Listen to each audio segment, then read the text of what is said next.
meeting of the Pottstown Council Committee of the Whole. Would you rise for a moment of silence, followed by the pledge to the flag?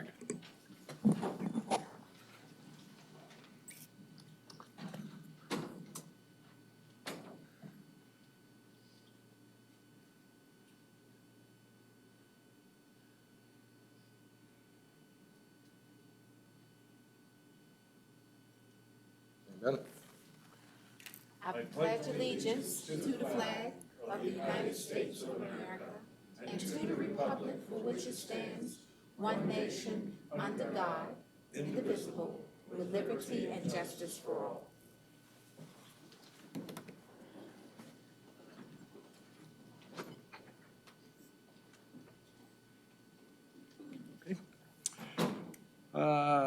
Councilor Lebedinsky, how about the infrastructure? That is in your packet. Yep. They've asked for a request from a resident last month to ask Public Works to put some of their stuff in there. He did. Doug's is, Public Works is in there. Okay. It is updated in there, yep. Right.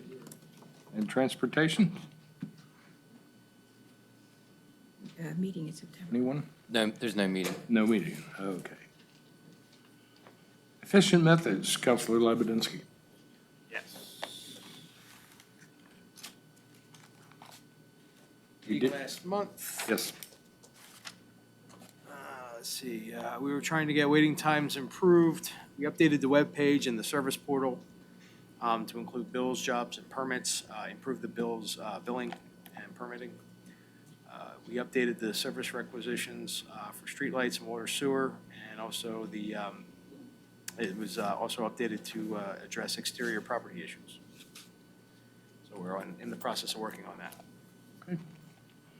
Ordinance review, Councilor Proskal. We spent most of the meeting discussing the proposed amendment to the sidewalk ordinance.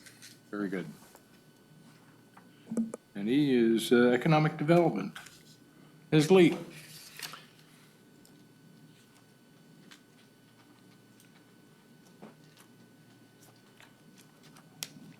Good evening, councilors, Madam Mayor. I just want to say that it was great 2 weeks ago to celebrate From Electric. They are 100 years old, and their site was first here and Reading. So it was a great day for Pottstown to see a company that has lasted through the Depression as well as World War and COVID.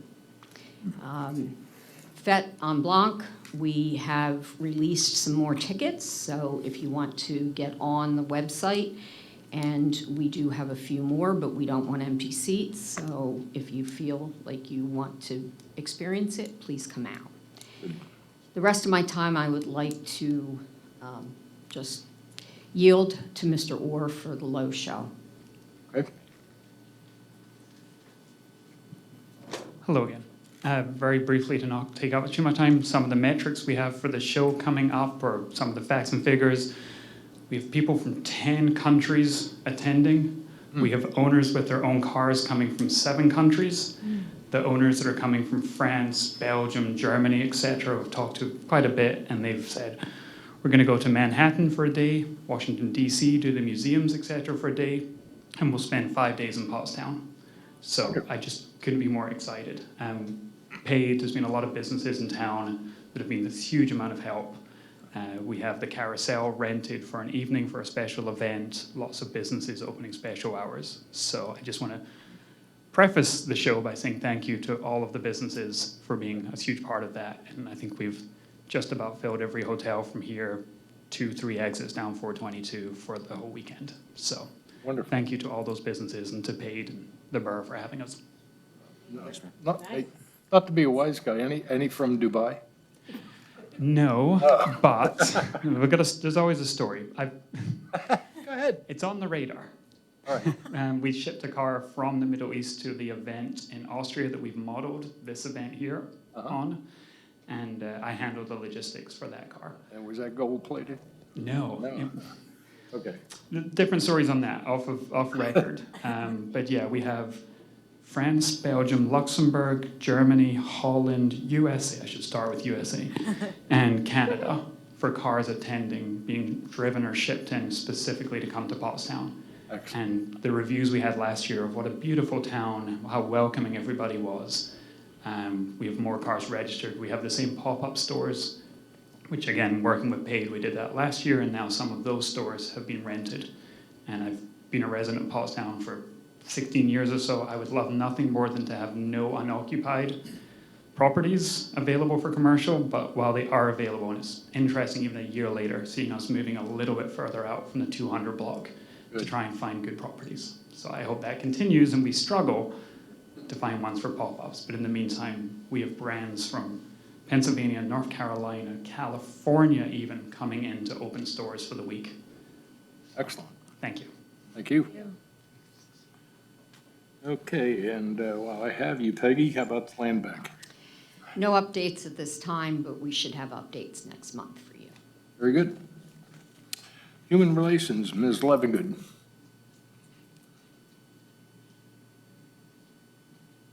actually going to sit down here tonight. Good evening, councilors, council president, Madam Mayor. The Borough of Pottstown Human Relations Commission is established by borough ordinance. The members are appointed by council. As outlined in the ordinance, the jurisdiction of the commission is to have the authority to perform the duties set forth in the ordinance, to serve as a venue and forum for impacted persons to feel safe and to speak freely and privately without fear of judgment. When acting as a referral group for the complaints of discrimination, the Commission's jurisdiction includes one member of the party to have contacts to the borough, meaning they own a property, they're a resident, they work here. The Commission shall facilitate educational reinforcement and programs and workshops on various subjects, cultural differences, acceptance and respect, and celebrating differences. The duties of the Commission are to promote mutual understanding, respect, and cooperation among all racial, cultural, religious, ethnic, nationality, and other groups within the borough. Make studies into the status of human relations in the community at large, cooperate with and assist other organizations, public or private, to improve relationships among the citizens of the borough and the greater Pottstown area. Conduct educational programs both for our members in the furtherance of improvements of human relations in the borough and adjacent communities. We conduct limited inquiries required to properly act as a referral group for complaints of alleged discrimination within the borough. The Commission shall refer the complaints to the appropriate social, civic, or governmental agencies for further action. At the discretion of the Commission, we may include a written opinion/recommendation regarding the complaint and conduct voluntary mediation to include all harmed parties.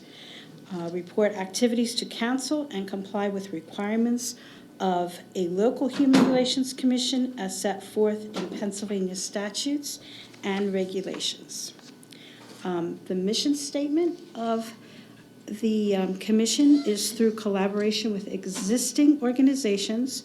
We will promote mutual understanding, respect, and cooperation among all racial, cultural, religious, ethnic, and diverse groups within the borough of Pottstown. If anyone in the community feels that they've been a victim of discrimination, they can reach out to the commission by email at hrc@pottstown.org or call 484-374-6738 for assistance. As listed on the agenda this evening, there is a vacancy on the commission, and council does have candidates to consider. And the commission also participated in National Night Out, the Washington Street site last week, which was absolutely awesome. It was great to see some of you stop by, but it was a really neat event. And the commission's next meeting will be held on Tuesday, August the 15th at 6 p.m. in council chambers room, and all are welcome to attend. Very good. Okay, thank you. Thank you. Library, Ms. Lipsky? Not available this week, next month. Okay, Ricketts Center, Counselor Kirkland, you on? Don't see it. Okay. Pottstown School District, Counselor Lindsay. I have, sorry about that. I have some updates on their fair funding. So I need to get my paperwork together because I had a meeting with Laura Johnson and some fair funding activists on our next steps because there's some things going on in Harrisburg, but I didn't get a chance to talk to her last night, so I'm gonna talk to her probably sometime this week. So can we put Pottstown School District on the agenda for Monday? We can do that. Thank you. Okay.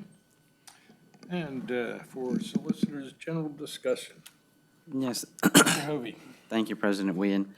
As you recall, earlier this year, Chuck started taking this time to sort of go over some topic related to, municipal government, and just give a brief overview and ask, give you the opportunity to ask questions. I'm going to pass out a handout to each of you. Tonight, I was going to talk about the Blighted Property Review Committee. It's one of the committees I work with, and it's probably the most misunderstood committee that the borough has. It's part of a process that is authorized by the Urban Redevelopment Law that actually ends with the Montgomery County Redevelopment Authority. The Blighted Property Review Committee is part of a process that identifies blighted property and ultimately can allow it to be taken by the county and then put back to productive use. What's often, I think, misunderstood about the committee, particularly by the name of it, is, it's sort of thought as maybe an extension of L&I or related to code enforcement, but it's really more of an investigative body that tries to identify properties which potentially could be addressed through this law. It's required to be created by ordinance, and the statute requires, has certain membership requirements. The committee can be as big as you want it to be, but it has to involve at least one member of the governing body, which is council, one representative of the redevelopment authority, representative of the planning commission, and then one person appointed by the manager. The statute identifies, what the criteria is for property to be blighted. First, it has to be vacant. So anything that meets this criteria but is still occupied by someone is not going to be subject to the blighted review process. But a blighted property is any property which, because of physical condition or use, is regarded as a public nuisance or has been declared a public nuisance in accordance with the local housing, building, plumbing, fire, and related codes. Property which, because of physical condition, use, or occupancy, is considered an attractive nuisance to children, including but not limited to abandoned wells, shafts, basements, excavations, and unsafe fences or structures. Property which, because it is dilapidated, unsanitary, unsafe, vermin-infested, or lacking in the facilities and equipment required by the Housing Code, has been designated by the department responsible for enforcement of the code as unfit for human habitation. Any structure which is a fire hazard or otherwise dangerous to the safety of persons and property. Any structure from which the utilities, plumbing, heating, sewerage, or other facilities have been disconnected, destroyed, removed, or rendered ineffective so that the property is unfit for its intended use.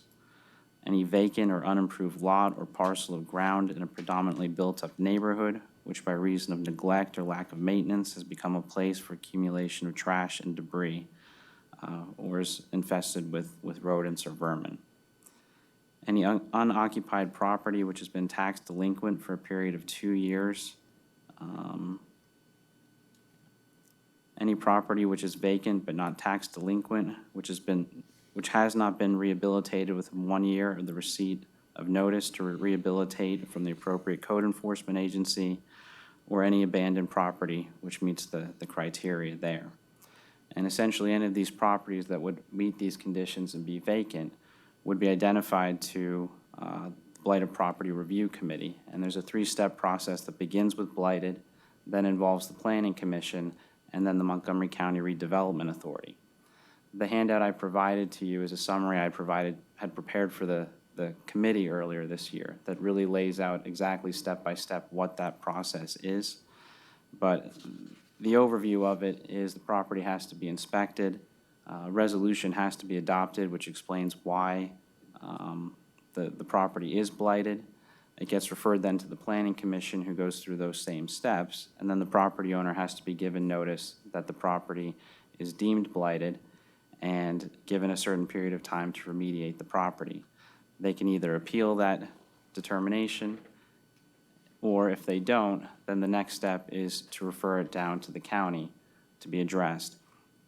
And essentially what the end game is for all of this is that if a property is blighted by the local municipality, the redevelopment authority sort of has additional powers and is sort of somewhat able to fast track using eminent domain, which would be taking the property, and they've got more freedom than normal to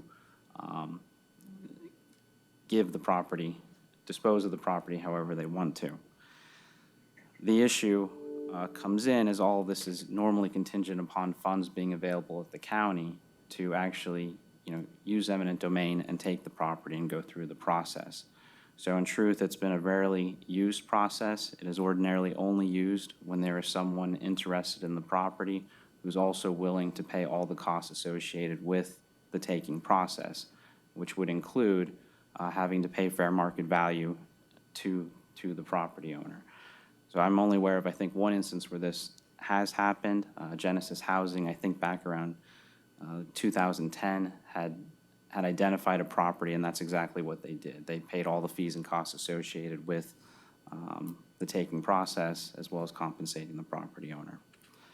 So that's a general overview. I don't know if anybody has any questions about blighted review, but hopefully that clears up that it's not related to code enforcement. It's an entirely different process. Yep. Any idea how many we've processed over the years? In terms of what we've sent down, I would probably estimate 50 plus properties, I'm sure. And the holdup was at the county level. There was no one to purchase it. Correct. There's been a lack of funding to, But the go through. committee here has been very effective. Correct. Okay, thank you. Mayor's report. Mayor Henry? Yes, good evening. Since the last time, I attended the Lansdale Borough Council meeting and received a tour of their borough hall and the police department. Some takeaways from this, and if you weren't here before, the Montgomery County Mayor Squad, we're going to be touring to each of our municipalities to see how the council and borough hall and mayors work in each municipality. So some takeaways that I kind of liked from their meeting that I thought maybe we could look at. For public comments, their residents will come up and present petitions, signed, and proposed ordinances for things they want. For instance, everyone that complained about our bike lanes, Lansdale's modeling their bike lanes after Pottstown and have been out here doing lots of research. So they came and they present to council with a proposed ordinance or a petition, which allows the council members and departments to have something to look at to respond to. Also, the council president doesn't present all the motions. It breaks up the meeting a little bit. Each council person who's on a committee, if there's a motion that deals with that specific committee, like infrastructure or whatever, then that council person presented the motion to council. So I thought that was great. Otherwise, other than they have a lot more money than we do for buildings, everything's pretty much the same. The Love Your Block Bloomberg Center for Civic Engagement, which was formerly known as Cities of Service, As many of you know, we started the Love Your Block program back in like before COVID. And Pottstown unfortunately didn't qualify because we were too small. But Cities of Service let us join kind of like a pilot program, and we started the Love Your Block program, which now we give out small mini grants. For the past 2 years, there's applications, and Pottstown Community Action has been handling that. So I was delighted when the Bloomberg Center for Civic Engagement came out from California and came to visit us last week with Tamara Charles and Charlotte Charles and Saroj Chetri from PCA. The representatives absolutely love Pottstown. I took them over to the new Montgomery County Community College Center, which they were very impressed with. And so despite the fact that we don't meet the requirements for their program, we are now their first small borough. And we will now be able to expand our mini grant program and gain access to other programs they have, like Tool Share and other things like Block Ambassador program, and programs, workshops, and seminars for free.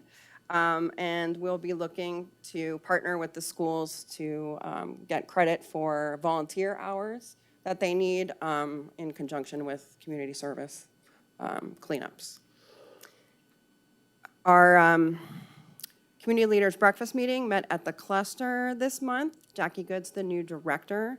The cluster, I haven't been probably, I don't know, it's been a while, but they completely redid it. So at least the front, it was a huge change. Jackie will be giving us a tour, Lisa and Chernita, if you guys are available. The cluster distributes approximately 3,500 pounds of food a month.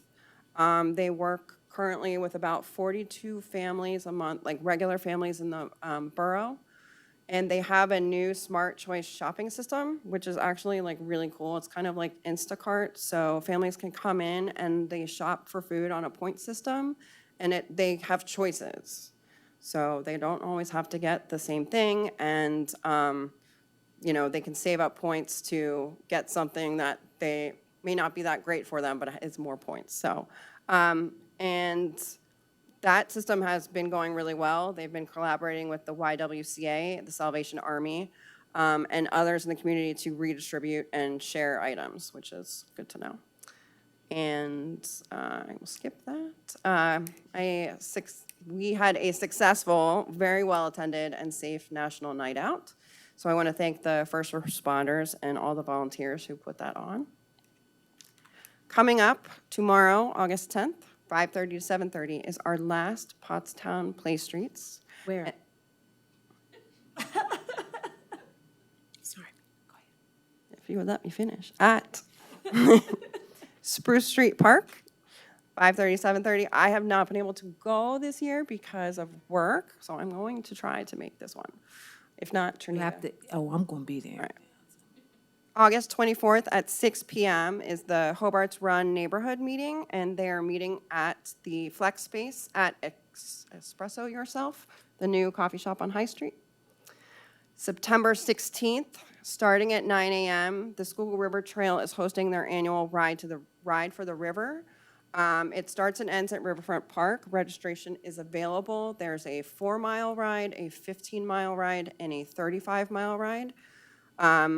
It starts at 9, and after that, they've partnered with Sly Fox, so you will, with your purchase of your registration, you will then end up at Sly Fox, the Can Jam Festival, which if you haven't gone, it's lots of music and cans of beer and food and good time. So you'll get a free ticket for that. If you are interested, if you can go to the SchuylkillRiver.org programs tab on their website and register. I think I'm going to be doing the 15-mile one. So if anyone would like to join me, I would love to have everyone join. And also they have free bike shares for until Labor Day. So if you are interested, September 23rd at 9 a.m. to 11 a.m. is the Edgewood Cemetery Tombstone Cleanup. And they need volunteers. So please come out and support that. And also, after that, at noon, you can head over to Riverfront Park and attend the Latin Festival. Save the dates for the YWCA. The third week of October is going to be the week without violence. More to come on that. Police Department updates for June. The Police Department responded to 2,235 calls for service, which is an average of 75 calls per day. And year to date, that is an increase in calls over 2.12%. Also, just given the rise in mental illness, we also, the police department will be, has training for the next few months for response to mental illness. And announcements, we have, the YWCA is looking for pre-K count teachers. If you know anyone who wants to apply. And that concludes my report. Thank you. Thanks. And our manager? Yes, thank you and good evening, Council and Madam Mayor. So first, I'd just like to take the opportunity to provide an overview of the hiring process for the Assistant Borough Manager position to ensure that everyone is informed. And I guess one thing that's kind of important to note is that this role isn't appointed by Borough Council. Rather, it falls under the responsibility of the Borough Manager to oversee the hiring process. So this procedure aligns essentially the same way that for other employees that are hired for similar roles in the borough, such as department heads.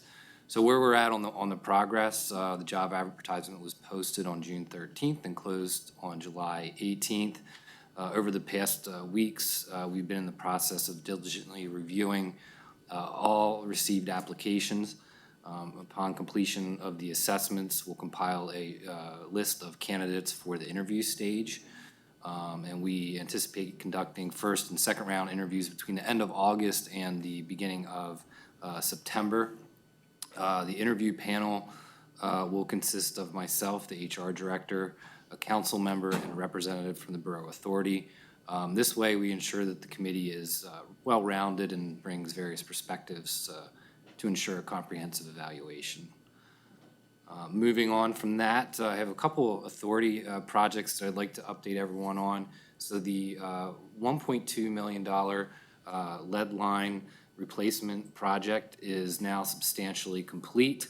So that includes laterals on the public side and laterals on the private side, which were executed through trenchless methods, so it didn't disturb the homeowner's landscaping.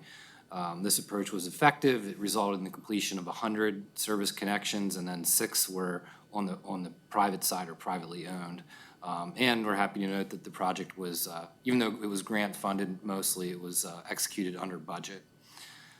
Next will be phase 2 of the lead line replacement project, and that's a $2.7 million project. That'll go out to bid later this year. It aims to further enhance our community's infrastructure and ensure safety and delivery of safe and clean water to our residents. At the wastewater treatment plant, they are embarking on the design of a chlorine conversion to UV ultraviolet project.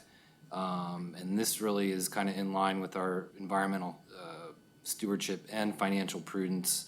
We've undertaken the UV design and chlorine conversion project with a targeted completion at the end of the year. Notably, this initiative holds a dual benefit. Not only will it contribute to reducing chlorine levels in our effluent, thereby positively impacting the environment, but also will yield substantial savings by reducing chemical costs. If anyone's seen the chemical costs, they've just been going through the roof lately. And then they're also in the design phase for their 2023-2024 water and sewer main replacement project.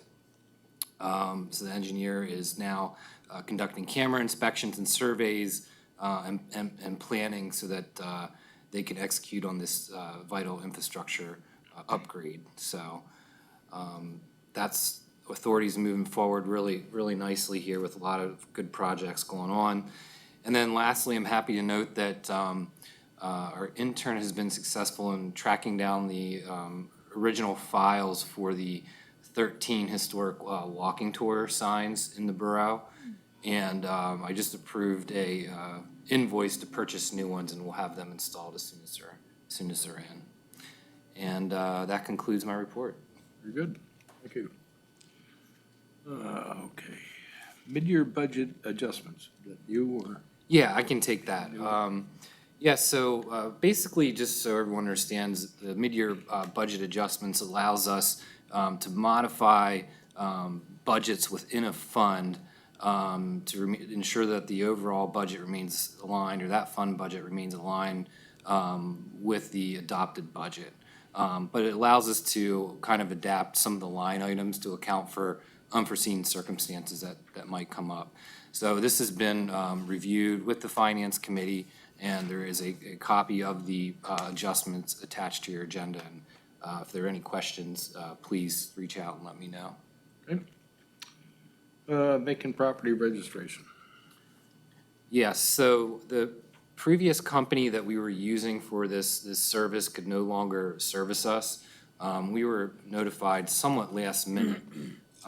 We were able to locate a company, Hera Registration. They virtually provide a almost identical service to the previous company. And given that this is a new vendor, we would like to engage with them with a contract that does have a short termination period, just to make sure that if they aren't meeting our expectations, we're able to switch vendors and go to somebody else. So we'd like to give them a try, and that'll be on your list for Monday night. Monday. Yep. Okay. Let me see. Tuscany Girls. They have waiver requests. Mr. Hood. Yeah, this one, this is it's my understanding is a professional office building. They wanted to construct a garage. Because it's a commercial property, even though it's a small project, it technically qualifies as land development. Earlier this year, you waived land development. When you do that, it's just waiving the process involving the planning commission and certain reviews. But the property owner still has to comply with your ordinances. What's in your packet is a waiver request letter related to some of those ordinance requirements. It's my understanding that the borough engineer has no objection to these waiver requests. Okay. So we'll list that for approval for Monday evening. Okay. 13 is zoning. Yeah, there's 3 zoning applications listed. Again, with zoning applications, we include this for your consideration because under the law, you are entitled to participate in any of these proceedings. Participation can range anything from sending a letter to sending a representative to authorizing the solicitor to participate in the hearing either for or against an application. All 3 of these applications are advertised for August 29th at 7 p.m. The first one is the application of Heather Zaborski related to 976 Park Drive. This individual wants a 12 by 14 gazebo in their side yard. Essentially, they're seeking variance from section 507.6 of the ordinance. That section states that storage sheds and accessory buildings for residential properties cannot be larger than 120 square feet. What's proposed is 168 square feet. And the ordinance also requires that those structures be in the side yard, and the applicant's proposing that this be permitted in the side yard, not the rear yard, sorry. I will note the legal notice also included a request for variance from section 200 and 201. Those relate to permits. The applicant today withdrew those variance requests and said they were in error, and essentially is just seeking the variance for 507.6. And what would we do? That's up to you. You don't have to take any action on Monday night, or you can authorize some sort of action either for or against the application. Very good. Okay. Next. The second one is the application of Christopher L. Mill and Georgine Jacob. It's related to 599 West High Street. That property is operated as a commercial garage. They're also asking for a variance from the same section, 507.6. in order to have two outdoor storage containers. I believe, based on the review of the application, the plans, one would be in each of the side yards, and each of them are 320 square feet. Okay. Then Next. the third one is the application of John Jones and 215 South Washington Street LLC, related to 215 South Washington Street. You had a presentation on this, I believe, 3 months ago. This is the property owner and the tenant submitted for a zoning permit. The zoning officer reviewed the application, described the use as involving equipment such as propane, pallet drying kilns, forklifts, industrial saws, nailers, chop saws. It'll involve materials being delivered to the site for processing and repurposing, and will include pallets and logs of up to 12 to 16 feet in length. And there's a component of outdoor storage for the pellets. Based on the zoning officer's review, she denied the permit. She classifies the use as a medium to heavy manufacturing use, and in the flex office district, only light manufacturing is permitted.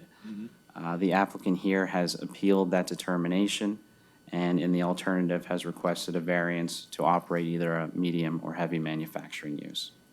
So we'll list those for Monday. And 14 is the amendment sidewalk ordinance. Yes, I sent you a letter on this back on August 3rd. This is a revision to a regulation you sort of already have in your ordinance at this time. Essentially, concerns have been raised about activities going on within the sidewalk. There was a sense that that language needed to be tightened up before any type of enforcement could be attempted.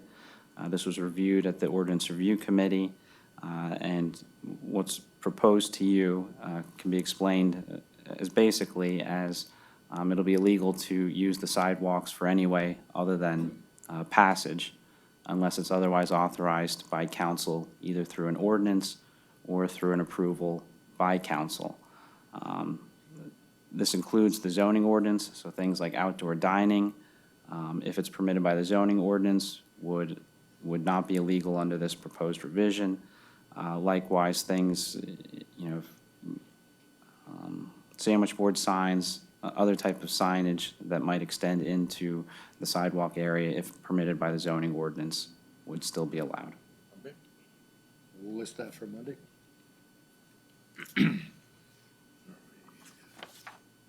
15, bid awards. We have those? We do, but all these, we'll have a recommendation for you on Monday night. Monday? All right. Barb, we have. All right, so we have one, that's the YWCA 307 King Street. The application is attached. It looks like they want to install a sign similar to the sign that they have now for their building, and mount it onto the former church building that they had purchased at 307 King, using the existing bracket. Okay. We'll list that for Monday. And 17, these are all administratively approved. That's correct. 18, our upcoming board vacancies. Okay, we have one 3-year term for the construction code and one applicant. Environmental advisory, 2 3-year terms to expire. And we have one applicant. Human Relations Commission, 1 vacant term to expire March of 2025, and we have 2 applicants. Anything to add to that? Yeah, we have 4 for human relations now. Oh, we only have 2. I'm sorry, you're right. We only have 2. Okay. All right, so we'll consider that over the week and finalize those Monday evening. At this time, any comments from the citizens here?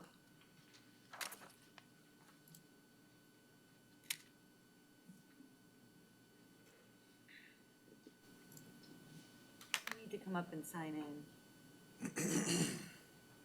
All right, just a reminder, everyone will have 3 minutes, and if we might respond to you after the meeting with your questions. That's right. Got it up there. Okay, So, just put it up. first up is Kathy Peretti, and your address, Kathy, is? She need to sign in. I know, just give me a second. I just put the address of the park. Okay, if we you- just need your Okay. home address. Okay, do you want me to say it? Yeah, yeah. 218 Deerfield Way, Pottstown. Thank you. Okay. There you go. You can sign in. There's a pen up there. Okay, I just want a few seconds of your time. I'm Kathy Peretti. I'm the president of the Veterans Island Project. And I'm here because we are in the very, very initial stages of possibly doing a new memorial on the island to honor our Afghanistan, Iraq, and Gulf War veterans. And we've had some talks already with a few people, and we want to kind of like thank council and staff for their preliminary support of the project. And we look forward to hearing from the borough. I know you want more guidance from us and from some more information. We look forward to hearing from Borough Council and staff, and hopefully we can form a great presentation, work with everyone in town, and bring another great memorial to the park for everybody to enjoy. And just a reminder, I know there's several things going on September 23rd, but it is also Pottstown Veterans Community Day. We'll be honoring 3 more veterans, and our guest speaker is Major General Doug Odell, who's a graduate of the Hill School. Thank you very much, everyone. Thank you. Next up is Philip Dees, 63 South Evans Street.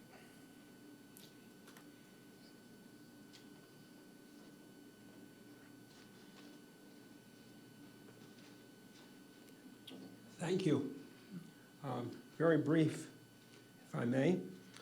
There's been talk about clean streets and litter and so on. City Hall can't do it all.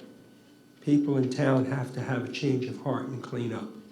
Me and my neighbors have been cleaning up for years, and we keep on cleaning up. We're not going to have our town look like, as we like to say, Philadelphia. And at any rate, there's another thing I'm here about. I was asked to come to comment to the council by members of the Glasgow Chapel out on North Manatoni Street. Now, the question is, you know,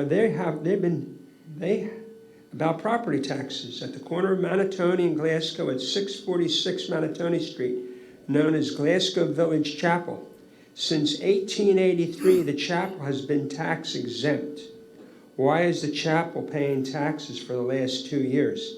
It is a nonprofit corporation, has a 501c3, tax exempt, and an EIN number, has a certificate of occupancy from the borough, and I'd like to be able to know why they are paying a tax, property taxes, because all houses of worship have been exempt from taxation since William Penn's time in this state.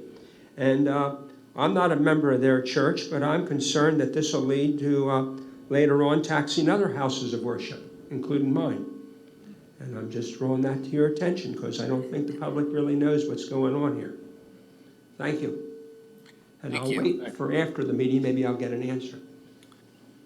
If possible, thank you. Thank you. Next up is Kyle Weaver, 556 King Street.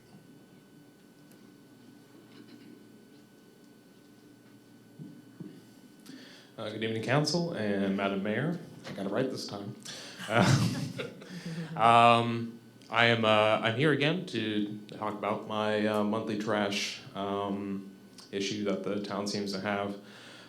Again, I'm a big fat guy, fact guy. Phew. No, you're not. You know, but anyway, it is a fact that this is my 6th meeting I've attended addressing this issue, and there's also a fact that I've accumulated 33 bags of trash on my street during that time that I've been coming here. I will give credit where credit is due. High Street looks amazing. I've been driving by it every day, and it looks great. It also gets cleaned, It also has 74 trash cans there. So I would like to see that expanded to the surrounding neighborhoods because I believe that we all deserve some clean streets. As well, I would like to ask a question. I do remember this one time we were talking about people picking up trash and leaving trash bags out to be collected by Public Works. I cannot remember what exactly the steps would be required for that, and I do not remember where to find it. I would like to see if that information can be made publicly available, because I would like to be able to pick up trash in random parts of neighborhoods that are maybe not walking distance from where I live. And I would not like to carry around 3 to 5 bags of trash in my car on the way home to throw them in my trash can. Thank you. Permission to respond? Sure. Yeah, so thank you, Kyle. It's really simple. Just call Public Works, let them know where you'll be picking up, when you'll be dropping off the bag, and what the location of the drop-off will be. That's really all you need to do, and we can they'll direct you to where the best place to put it is so that we can have our people pick it up, okay? All right, lastly is Francis Laws. Hi, everybody. I'm Francis Laws. I have a complaint. I was harassed by 3 officers last week for loitering in front of where I pay rent, 6 inches from the wall, my door. And they walked up to me and harassed me about loitering outside of, I don't have a yard. I just had the sidewalk outside my door. And they told me I was loitering. Was I loitering? That's where I pay rent. I lived there the last 8 years. I'm sorry, your address is 423 High Street, Yeah. right? Yeah. So that's my complaint. I don't think it was fair to me or my cousin that lives in the same building that we were approached. But they want to be dealing with what's going on down a little further. Okay. All right, thank you. That concludes public comment. Okay. Councilors, any comments for discussion? Councilor Proskal. Sorry I missed National Night Out. I was on vacation, but I'm glad it went well. That's what I'm going to talk about too. National Night Out was amazing. There was a ton of people. They kept it clean. Like Marcia said, the Human Relations Commission was out, PCA, all of our community groups were out. Joe Cerisi was there, our state rep, our fire department, our police department. It was a great chance to get to talk to everybody and community members. And if you haven't been to a National Night Out, I hope to see you next year because it's great. And there's free food. That too. Councilor Lebedinsky. Nothing?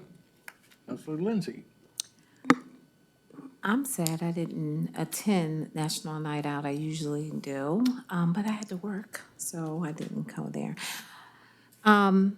Play Street, last one.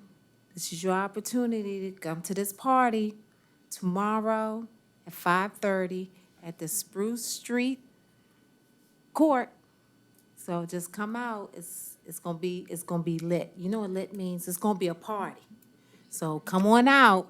I'm telling you guys, this is the last one, and the last one is always the best one. Why? Because it's in the 4th Ward. That's mainly why.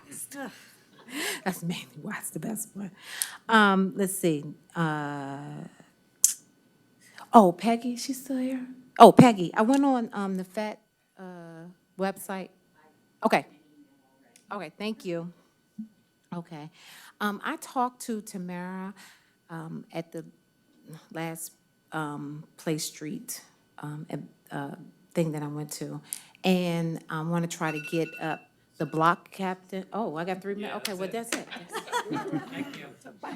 Bye, everybody. Bye. Have a good day. So I'm trying to get the block captains going again, And so I'm gonna have to, so her and I was talking about it. So, and they have grants and stuff that, to help people with their yards and clean up the streets. So what I'm going to do is, I'm going to do my best. I'm going to try. I'm going to start off in my ward. And so Justin, if I see a house and their grass is as tall as me, should I just send you an email with the pictures, or, because I usually just text you, and I think I overwhelm you with texts. No, if anyone sees a property with high grass, they should send an email to LNI admin@pottstown.org. Okay. So I just want to let you know, in the Fourth Ward, ladies and gentlemen, that I am going to be snitching on you, just so you know. I'm going to tell. And I'm going to say, if there's trash in front of your yard, and if your grass is high, and you got a tree look like it's dead, and you holding on to it, I'm going to snitch. You're going to get in trouble, and I'm going to report it. So if you get mad at me, you know where I'm at. My information is on the website. Come see me. Okay, that's it for that. Okay, and, I ain't done yet. I'm almost done. Here go another thing, Justin. Can the borough, like, when you do a report, can you do like a SWOT analogy? You know, like a yearly thing, like what things we have done? Just like, you know what I mean? You know what I'm talking about? Yeah, an annual report, you mean? Yeah, like Yeah. an annual report, Yeah. things we want to work on, things we may visit. Right. Yeah. Right. Yeah, I could do that. Okay. I think that's it for me. Thanks. Councilman Minister. Thank you. I just have two things. Last month, there was an incident at Edgewood Cemetery, and with regard to the problems that we are having with groundhogs. This morning, some of our volunteers identified a suspicious vehicle at the Edgewood Cemetery in the proximity of the groundhog traps. The volunteers took pictures of the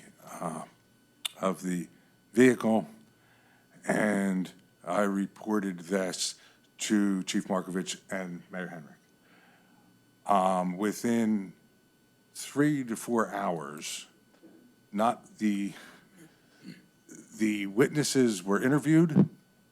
The alleged owner of the vehicle was interviewed and was told that if you don't have a purpose there, you shouldn't be there, and to not let any groundhogs out. I want to publicly thank Chief Markovich and the mayor for the type of police response that we're looking for. I appreciate that. I don't always just say you suck, okay? If you do something really, really good, I will thank you, because I really appreciate that. I do appreciate Madam Mayor, and I appreciate Chief for doing a very fast job on that. Thank you, and I will thank you every time for that. The other thing is, past couple of months, we've had some really cool events in town, really cool events. Go Forth has done Amy Wolf and Amy Francis do a tremendous job bringing thousands and thousands of people into this town to show what kind of a great town we are. Additionally, the Red Horse Motoring Club also brings in thousands of people during their car shows. Pottstown Farm also has bi-weekly events that bring many, many people into our town to see how cool our town is. The only thing that I want to ask is that if we could consider, when it comes to permit fees or rental fees or street closure fees or whatever, that we consider the fact that these people charge nothing for these events. There's nothing. They don't charge a nickel. There's music, there's stuff, there's things. It comes out of their pocket. So in order to perhaps encourage them to continue to do these cool things to entice visitors to our great town, perhaps we could kind of come up with some sort of consideration so that it's not as painful, because they're not charging anything. And they shouldn't be digging into their pockets